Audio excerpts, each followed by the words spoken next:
DeMar DeRozan put up 52 last night. That is a career high for, I believe, him and a franchise record for the Toronto Raptors as well. We could show the first video with no sound. Some of the moves that he had against Milwaukee were stellar. I mean, I know that he has a huge reach advantage against Malcolm Brogdon, but the three-point percentage is a career high. He's Euro stepping all over opponents.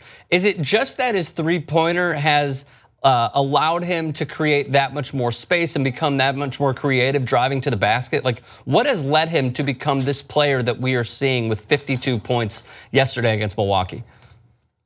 I think you're seeing improvement and growth year over year, and you're seeing what he's done in the offseason to improve. I mean, his three-point, obviously you mentioned his three-point percentage and the way he's shooting his three-pointers this year. It's much better. And I don't think he was as bad of a three-point shooter as people make him out to be in previous years.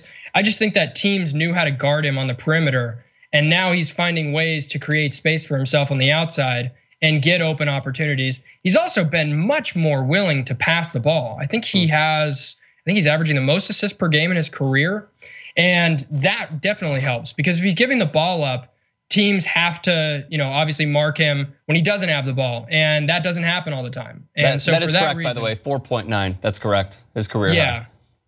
Yeah. So if that basically with that happening, it really helps the team out. It helps everybody out from start to finish. And I think really what he's been able to do, he's the most, I said it earlier today, he's the most underappreciated star in the NBA today. Outside of the fact that he's a USC Trojan, because that's the best basketball program in the nation. The best basketball program. Tim Floyd and OJ Mayo. And obviously, absolutely, in coming in with that though, a lot of times, always in many sports, I think it's based in system as well. Has anything changed, you think, with the Raptors system since he's been in that also has allowed him to have this kind of freedom, or at least, like you said, the assist numbers are up and his scoring is up. So there's a lot of times focusing on how a whole team plays. Like when there's one guy who's very successful, I think we key too much in on this one guy.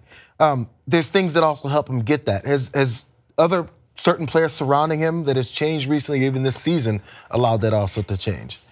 Definitely. No, you're spot on with that. I think the additions they've had, OG Anunoby coming back from injury has helped them huge on the defensive end of the floor. I think really where you're seeing it is the Raptors are playing stellar defense and putting up pretty good offensive numbers throughout the season so far. And I think the reason you're seeing that is DeRozan isn't having to play as much one-on-one ISO defense. You're seeing guys like OG Anunoby, Jonas Valanciunas has been better this season. They've got younger guys, obviously Mr. Wright, I love him, and just what he's been able to accomplish, DeLon Wright. But they've just added a bunch of pieces that have been very good focal points, and they've stepped up big time. All of them have.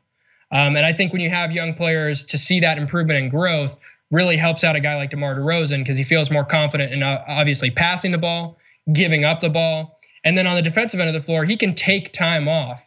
You see it like with Harden. I think a few years ago, he was shooting like career lows in field goal percentage and a bunch of other things. And I think that happens when, obviously your team's defense just isn't really helping you out.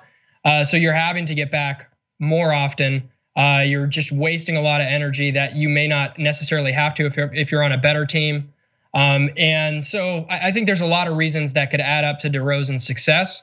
I think the second biggest reason would probably be just Kyle Lowry. He's a rock as a point guard. He's one of the best perimeter defenders, I think, in the game.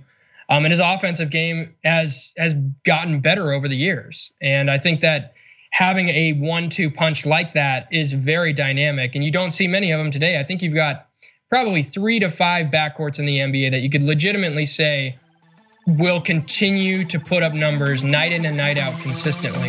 And they're one of them.